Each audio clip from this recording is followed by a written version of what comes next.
ലേറ്റസ്റ്റായിട്ട് ജസ്ന സലീമിനെതിരെ ഒരു കേസ് ഉണ്ടായിരുന്നു. ഗുരുവായൂർ അമ്പലത്തിൽ വെച്ച് റീൽസ് ചിത്രീകരിച്ചു എന്നുള്ള രീതിയിൽ കേസ് ഉണ്ടായിരുന്നു. ഇതിനു മുമ്പ് വന്നിട്ടുണ്ടായിരുന്നു. അങ്ങനെ ലേറ്റസ്റ്റായിട്ട് റീൽസ് ചിത്രീകരിച്ചിട്ടുണ്ടായിരുന്നു.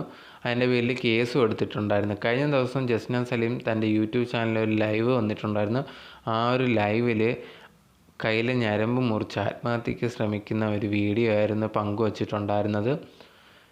ഇത് വീഡിയോയിൽ പങ്കുവച്ചതിന് ശേഷം ജസ്ന പറയുന്നുണ്ടായിരുന്നു, ഞാൻ അങ്ങനെയൊന്നും ചെയ്തിട്ടില്ല എന്നുള്ളൊരു കാര്യം. അതുപോലെ തന്നെ എന്നെ എന്തിനാണ് ഇത്രമാത്രം വെറുക്കുന്നതെന്നുള്ള രീതിയിലൊക്കെ ജസ്ന ആ ഒരു ലൈവിൽ സംസാരിക്കുന്നുണ്ടായിരുന്നു.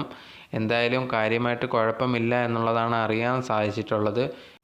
എന്തായാലും അവർ കുറേയധികം മാനസിക ബുദ്ധിമുട്ടിലൂടെയൊക്കെയാണ് കടന്നു പോകുന്നത്. അവരെക്കുറിച്ചൊക്കെ കുറേയധികം പേര് വീഡിയോസൊക്കെ ഇടുന്നുണ്ട്, നെഗറ്റീവായിട്ടും കാര്യങ്ങളൊക്കെ. എന്തായാലും എനിക്ക് പറയാനുള്ളതെന്ന് പറഞ്ഞാൽ അവരുടെ മാനസികാവസ്ഥ എന്താണെന്ന് അറിയത്തില്ല. നമ്മൾ അതിനെക്കുറിച്ച് അധികം അവരെക്കുറിച്ച് അങ്ങനെ ഹേറ്റ് പറയുന്നതോ അങ്ങനെയൊക്കെ ചെയ്യുമ്പോൾ ചിലപ്പോൾ അവർ ഏതൊക്കെ തീരുമാനമെടുക്കും എന്നുള്ളൊരു കാര്യം അറിയത്തില്ല. അതുകൊണ്ട് തന്നെ അധികം ഒരു വ്യക്തിയെ മാനസികമായിട്ട് ബുദ്ധിമുട്ടിക്കുന്ന രീതിയിൽ പെരുമാറാതിരിക്കുക. അത് വളരെ മെയിനായിട്ടുള്ളൊരു കാര്യമാണ്. എന്തെങ്കിലും സംഭവിച്ചു പോയിക്കഴിഞ്ഞാൽ അത് നമ്മൾ കാരണമാണെങ്കിൽ അത് വലിയൊരു വിഷമം നമുക്കുണ്ടാകും. അതുകൊണ്ട് തന്നെ അങ്ങനത്തെ ഉള്ള കാര്യങ്ങളൊക്കെ ചെയ്യാതിരിക്കുക.